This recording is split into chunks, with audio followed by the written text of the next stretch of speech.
Hello, I'm Rick Joyner. Thank you for joining me for this special bulletin on current events. And last few bulletins we've done on the Japan earthquake and just briefly touched on some other issues, but also some of the things that were connected with that, with some prophecies that some friends have made going back 22 years that I'm aware of.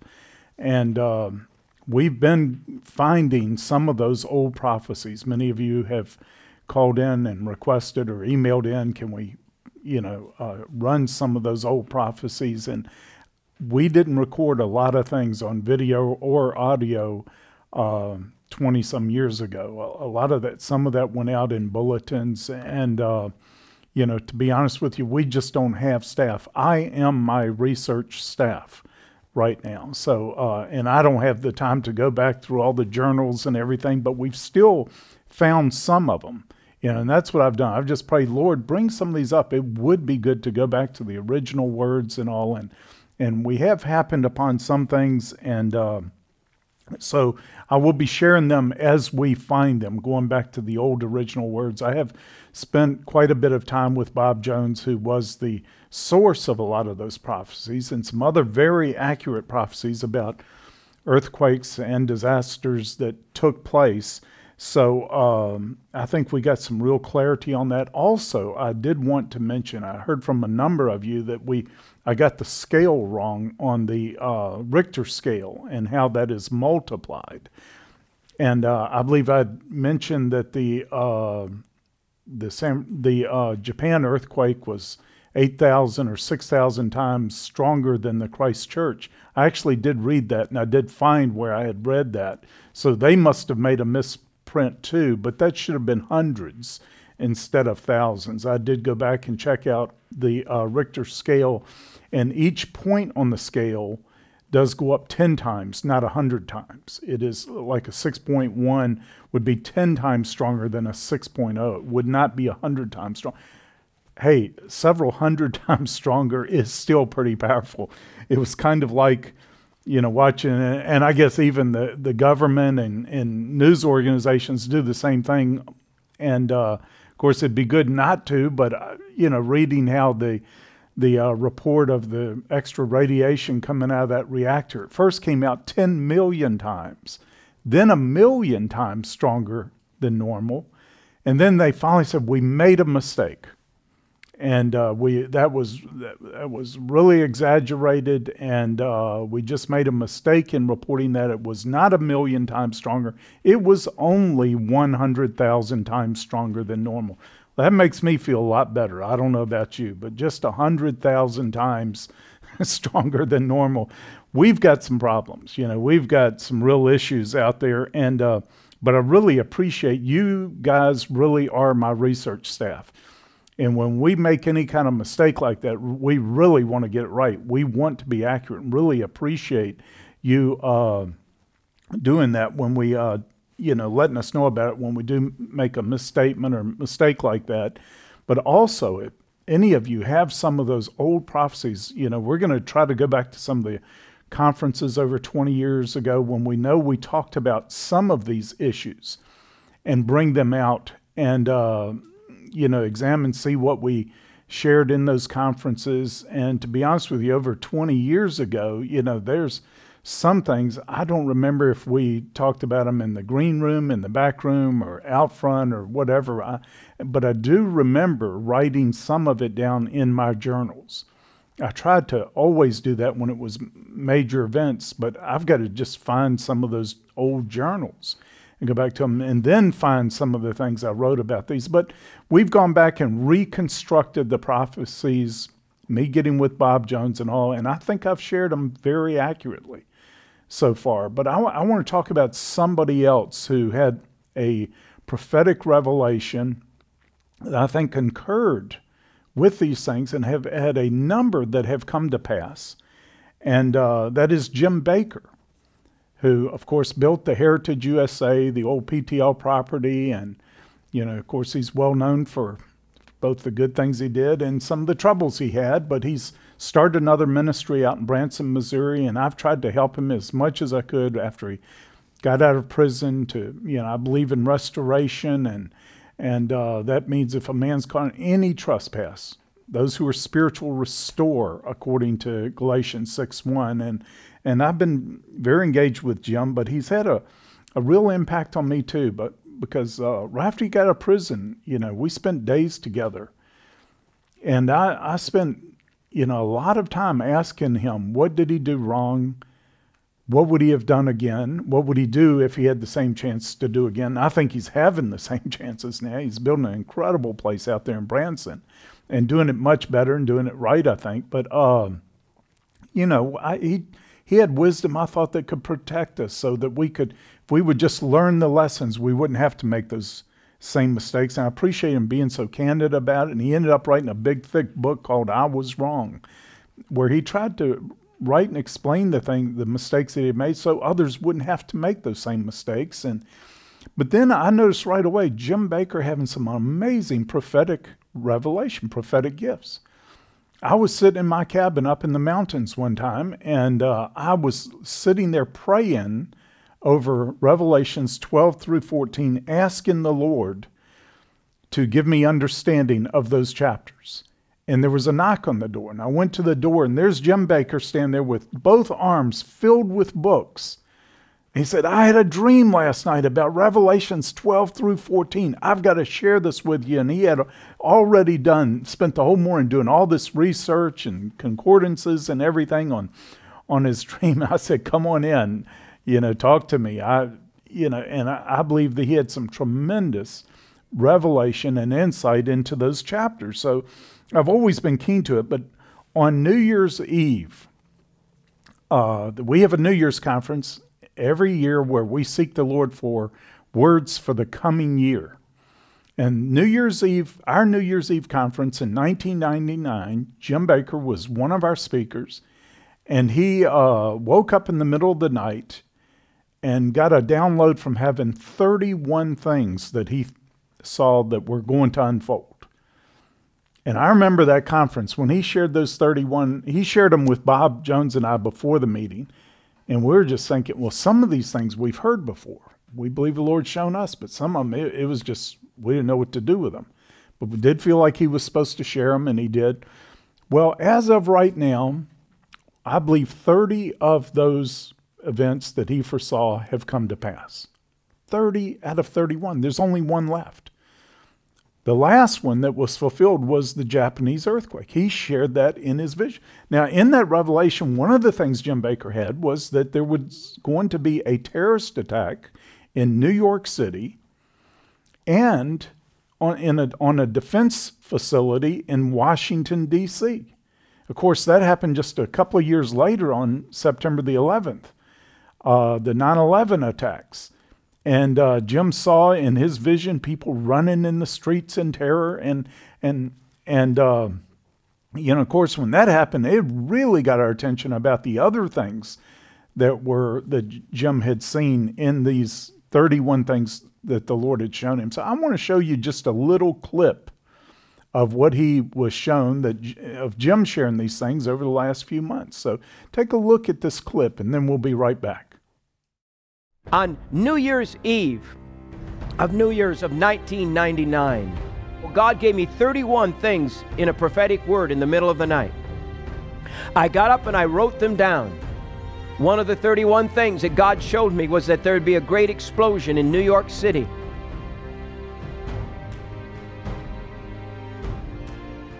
And in Washington, D.C. This was 2 years before 9/11. He said there would be terror. And I saw people running in terror. God showed me one of the things that's not in the 31 thing, that New Orleans will be totally underwater. It will be a sea of water over the top of New Orleans.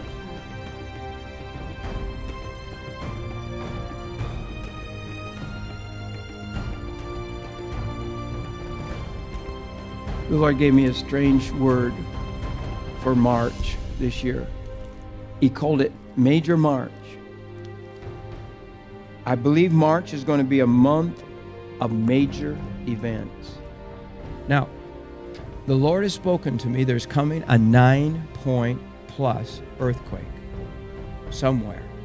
There's going to be a That earthquake God's been speaking to me is coming soon in Japan, by the way. And I was dreaming, in this dream, I was running, and I was warning people. I was saying, get to higher ground, get to higher ground. And I could look down, and I could see in the streets, and I saw walls of water coming way down, even miles down the roadways. But walls of water was coming up. And as we went higher and higher, I was still looking back. And as I walked up, I looked out, and I could see the water coming. I said, come, follow me. But he said, Major March. For God's people, it will be a month that it could actually be a time where it's double blessing. It could be a time of double trouble and more for the world.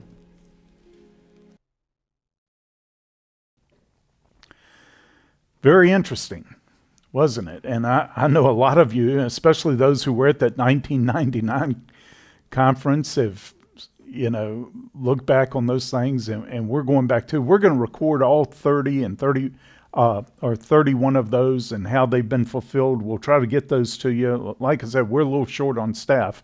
It's basically me and our guys who have many other duties who try to fit in a little bit when they can, but we're going to try to get that to you. And if any of you would like to sponsor some research staff for us, we would deeply appreciate that, and it would be helpful. But Jim Baker, I want to say this about Jim too, because the last few years he has been just riveted on trying to help Christians prepare for the times by storing food, storing water filters, things like that. He has taken so much heat for that, so much heat for what he's been saying.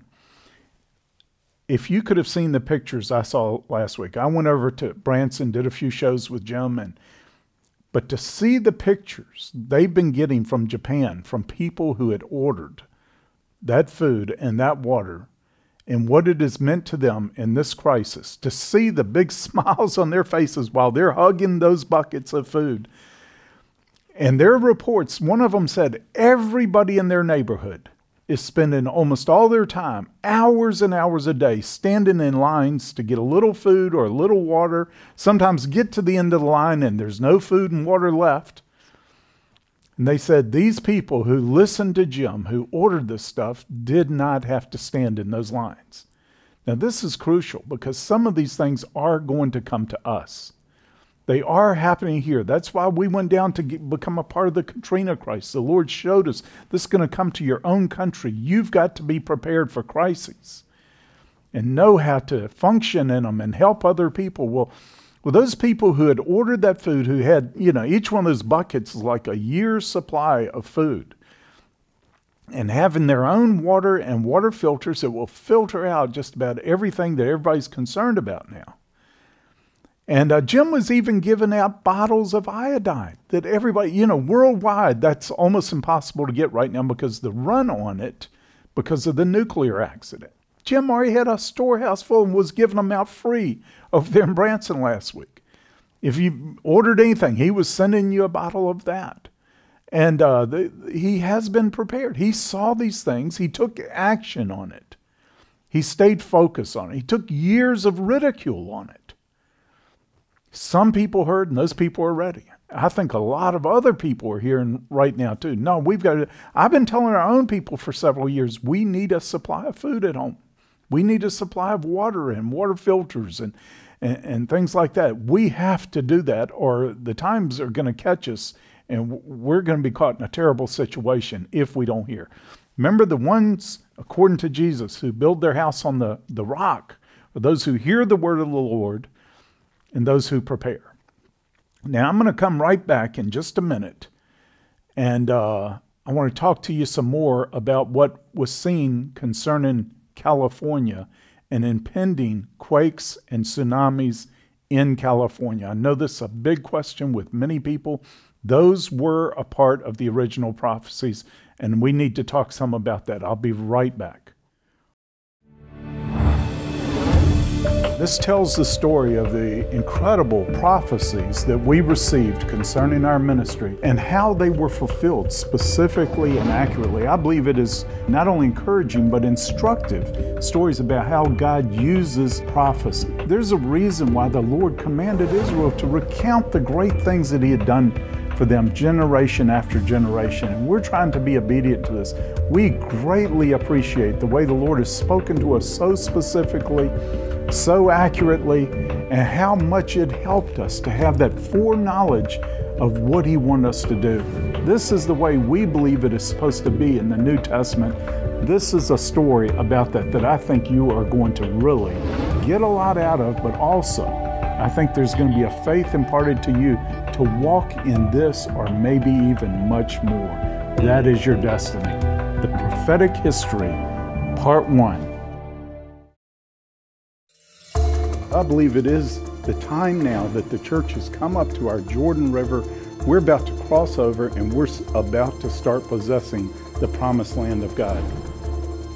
I wrote this prophetically because I believed it was time, and I tell you, since then we are seeing breakthroughs. We are seeing the body of Christ mobilize and starting to break through and starting to possess their land. These are the days we've all been waiting for. Well, you know, we've been talking about the Japanese earthquake, and because that fulfilled a prophecy, many people have given, not just Bob Jones, but Bob, I do remember seeing this coming and connecting it to some things that happened in this country, but also connecting it to the beginning of a worldwide economic shakedown or meltdown. And then Jim Baker, I share with you, he got a download of 31 things in the middle of the night that were going to unfold.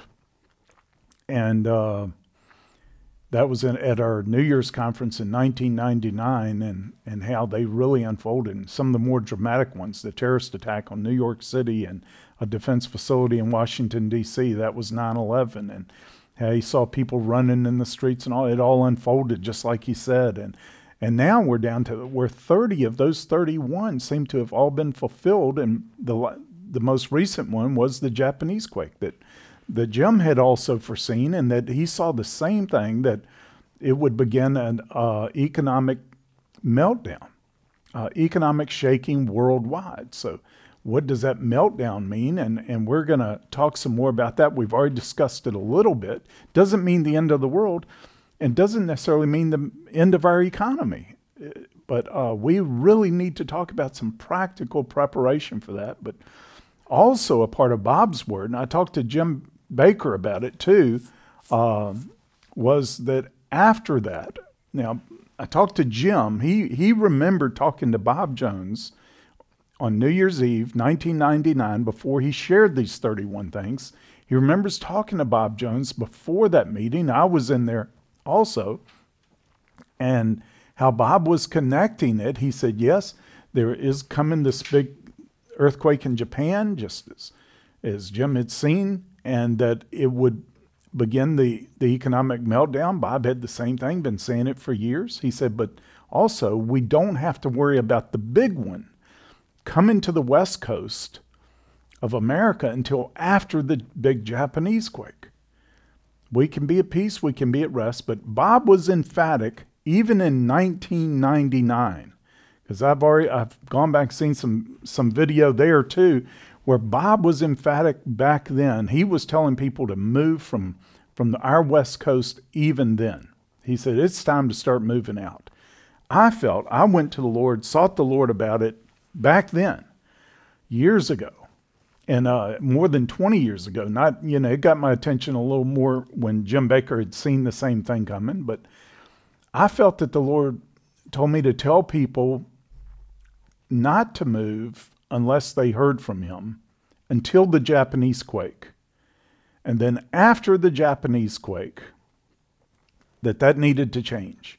If people asked my counsel, I was to tell them, no, it's time to move unless you hear from the Lord to stay. Because it is imminent now. It is, I say imminent, it can now come at any time. It doesn't mean it will come at any time. I spent a good bit of time with Bob Jones yesterday. He believes we've got at least 6 months. He kept getting 6 months. He didn't know what to connect it with. But when the Japanese quake hit on March 11th, 6 months after that was 9/11. And Bob is very concerned. He's not saying, we're not prophesying the big California or the big West Coast earthquake is coming on 9/11, but it's just alarm Bob. He doesn't know, but he's saying he kept getting 6 months. And we're praying too. And I believe, I've heard warnings about some of these things. We went back and I'd heard some prophetic people say, sharing some of the same things about these earthquakes going back to the 1940s and 1950s. I believe, and there are other things I believe God has been warning us about for over 40 years, maybe 50 or 60 in some cases. And I think there are things we do that give us more time. I think there are things that we do that can prolong the unfolding of these things. And one thing, too, I don't think these are events that God is just smiting the earth with. One experience I remember right after Jim Baker, had been released from prison and was starting to go out and speak some. He had been asked to go out to speak in California. I believe it was he was going to be on TBN. And he called me. And he had been so alarmed. When they picked him up to take him to the studios, it was like all of a sudden he was in the middle of the earth. That's the way Jim described it. And he saw angels, huge angels, holding these fault lines. He said there was huge, unbelievable, and growing pressure for these fault lines to shift. And these angels were holding them together to keep them from shifting. And he called me, Jim called me, he said, I have never had anything like that. He said, I felt like I was literally in the middle of the earth. He said, I felt like I was really there. I know I was in the back of that limo and on my way to the studios, but I was there. And he was just all stirred up. Prophetic people have experiences like that and are well aware of them. And Jim had just never had one until that time. And but I felt that also speaks that this is something that God has been restraining.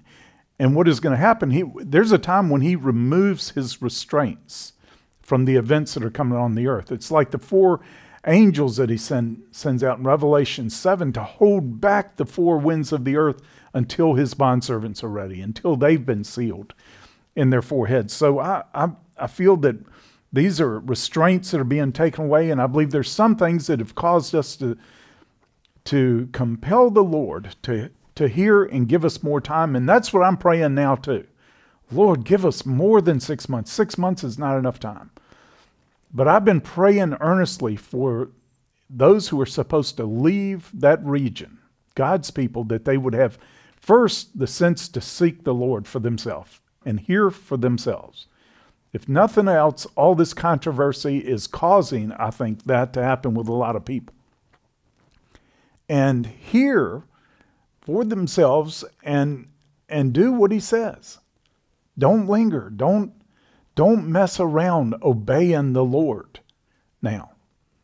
But, I've heard from leaders out there, many leaders, and all saying, but this is going to affect tens of thousands of people who are just going to pick up and run and leave, and it's going to leave us and our churches and our, I'm sorry. I'm thinking of tens of thousands of people that may be saved. Not just that we lose some in our offerings and things like that. And to be honest with you, some of the email response I've gotten from Christian leaders has been very disturbing.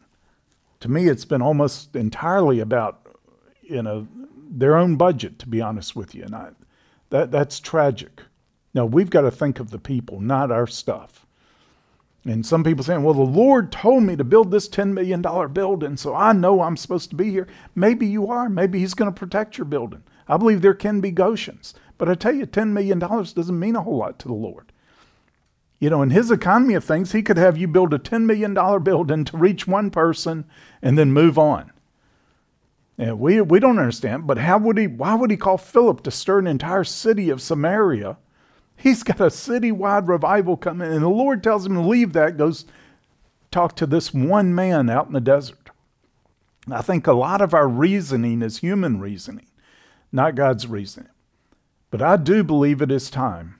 if you haven't heard clearly to stay, and I believe God is going to have many people stay in there, but if you haven't heard that, I think it's time to leave.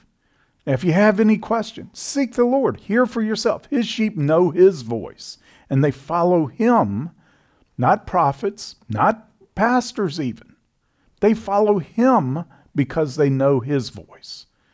And it is, all of God's people are supposed to know his voice for themselves. We're not going to make it through the days to come just because we know somebody who knows the voice of the Lord. That isn't going to work anymore. So if nothing else, be challenged to hear his voice for yourself. Now, one of the things that was included, I believe is included in this prophecy, there is going to be a Goshen grace. Where just like when all the judgments came upon Egypt, there was a place where God's people were that was completely protected. Some of the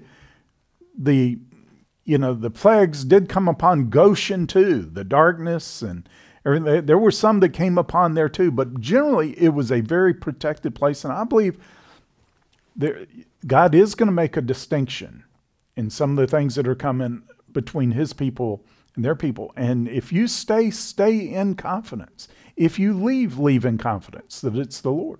Don't do anything out of fear. Do it in faith. We don't let fear control us. We live by faith. Our calling is to live by faith. But I'm glad for the controversy. I'm glad this is stirring up so many people. If nothing else, it'll get them seeking the Lord. But do I believe these things are coming? I do. And I do believe they're coming upon the west coast of the United States. I think there's also going to be, and this is really dependent on some of the behavior of our government, especially towards Israel. If we touch Israel in a wrong way and try to impose on them or pressure them to divide their land, I believe God's going to divide the United States right down the New Madrid fault line.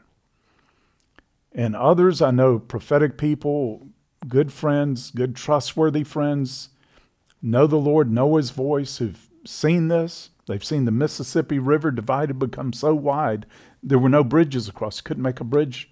All the bridges were brought down. You couldn't even get from one side of our country to the other except by air or boat. And there are things like this that are impending. I think it depends on us. I think we really need to repent as a nation for the way we've been treating our great ally, Israel, in a nation that has God's purpose and destiny on it. And I think so some of these things, I think, are dependent. I think the Lord could hold that New Madrid fault together so it never goes. Doesn't have to ever go.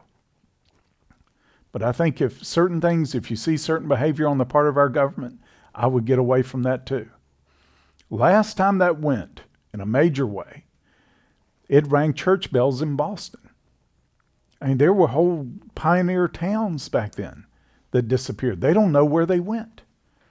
That was an absolutely huge quake. It would have probably rung church bells in California. It may have, but it's has the potential to be one of the most devastating quakes in our nation, our history. Now, I want to back up a little bit to the impending quakes on our west coast. And I believe it's more than one. I believe it's one in Southern California, one in the Northwest. Now, a couple of things that both Jim Baker and Bob Jones saw. They saw, and Jim said this last week, he believes there's another quake coming to Japan under Tokyo. And or around Tokyo that's going to be devastating to Tokyo. Bob, when I shared that with Bob yesterday, he said the same thing. He said, yeah, I've been telling you that. It's going to come to Tokyo too. And there is another one impending in Tokyo. There, everything's been so active. I downloaded that app to my iPad here on Quake Watch. You ought to do that and see. It's unbelievable the quakes that are taking place off of Japan right now that are 6 or above, that are several a day, sometimes half a dozen a day, something is unbelievably active there. But another thing that Bob saw that got my attention that I'd forgotten he had talked about, he kept seeing fish in waves being washed up on the shore. And this is something he saw years ago. And he saw dead fish all over the beaches. And this was before the big quake in California, and he thought that was going to be a warning of when it is imminent. Now, what Bob saw in his vision, that what was killing the fish were electrical discharges from the fault line shifting. I don't know how that works. I don't know if that's true in the natural. I've seen Bob get stuff like that that neither one of us had a clue about, or anybody we knew had a clue about in the natural, but scientists would later confirm. It sounded reasonable to me. But Bob saw the shifting of the plates killing a lot of fish, and they started washing up on the shores. And when that happens, no, this thing is getting pretty close. So that's one of the things we want to watch for. Another thing the Lord showed me back in the 1990s, when he started showing me some of the aspects of the warning quake that I believe was fulfilled in the Northridge quake, was that water and getting drinking water was going to be the biggest crisis on the West Coast after this happened. I started telling people back then, if you've got a swimming pool, whatever that holds water, anything to hold water, you're going to need it. Hope your swimming pool doesn't crack and you lose all the water in it, because water is going to be the most desperate. I saw those aqueducts from the Colorado River just being shattered by that earthquake, and millions of people desperate for drinking water, and they could not get it to them fast enough. There are things we need to know. We need to know water sources. We also, I believe, some of the filters and all that are being sold today, where you can filter almost any kind of water. You can go to pond water, filter it, and it is pure drinking water almost instantly. We need to get those. And we're going to be, this week, I've got people searching out sources for those. Jim Baker's going to send me his sources so that we can offer them. But there's also, they say a gallon of Clorox. You want to keep one of those close by, because Clorox, they say a drop of Clorox will purify a gallon of water.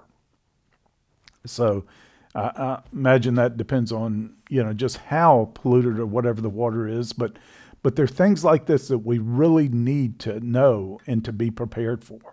So in the future prophetic bulletins, I'm going to be sharing with you details that that we've learned going back and finding other aspects of the old words about these things. We're also going to be sharing some practical things that we can do to be prepared, and also sources for these things to help you to do that. Thank you.